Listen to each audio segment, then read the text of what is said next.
കണ്ണൂരിൽ റോഡ് തടസ്സപ്പെടുത്തി CPM സമരം. കേന്ദ്ര അവഗണനയ്ക്കെതിരെ CPM സംഘടിപ്പിച്ച ഹെഡ് പോസ്റ്റ് ഓഫീസ് ഉപരോധത്തിലാണ് റോഡിൽ പന്തൽ കെട്ടിയത്. ഗതാഗതം തടസ്സപ്പെടുത്തിയത് പൗരാവകാശ ലംഘനമായി ചിലർ വ്യാഖ്യാനിക്കുന്നുവെന്നും ഇതിന്റെ പേരിൽ ഒരിക്കൽ കൂടി ജയിലിൽ പോകാൻ തയ്യാറെന്നും CPM ജില്ലാ സെക്രട്ടറി MV ജയരാജൻ പറഞ്ഞു. കേന്ദ്ര അവഗണനയ്ക്കെതിരെ CPM സംസ്ഥാന വ്യാപകമായി സംഘടിപ്പിക്കുന്ന സമരത്തിന്റെ ഭാഗമായിട്ടായിരുന്നു കണ്ണൂരിലെ ഹെഡ് പോസ്റ്റ് ഓഫീസ് ഉപരോധം. സമരത്തിന്റെ ഭാഗമായി രാവിലെ തന്നെ റോഡിൽ പന്തൽ കെട്ടി കസേരകൾ നിരത്തി. നേതാക്കൾക്കുള്ള വേദി തയ്യാറാക്കിയതും റോഡിലേക്ക് ഇറക്കി. നിരവധി വാഹനങ്ങൾ പോകുന്ന ഇതുവഴിയുള്ള ഗതാഗതം രാവിലെ തന്നെ വഴിതിരിച്ചുവിട്ടു.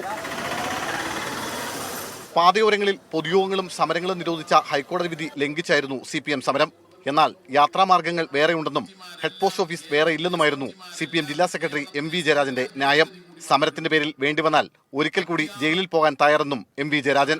യാത്രാമാർഗങ്ങൾ മറ്റിടങ്ങളിലേക്ക് ട്രാഫിക് നിയന്ത്രിച്ചുകൊണ്ട് ചെയ്യുക എന്ന നിലപാട് സ്വീകരിക്കുന്നത് എന്തോ പൗരാവകാശ ലംഘനമായിട്ട് ചിലർ വ്യാഖ്യാനിക്കും. ജുഡീഷ്യറിയുടെ ആ വ്യാഖ്യാനമാണ് തെറ്റ്. ഗതാഗതം തടസ്സപ്പെടുത്തി സമരം പാടില്ലെന്ന് കാണിച്ച് സിറ്റി പോലീസ് കമ്മീഷണർ നേരത്തെ CPM നേതൃത്വത്തിന് നോട്ടീസ് നൽകിയിരുന്നു. മീഡിയ 1 കണ്ണൂർ.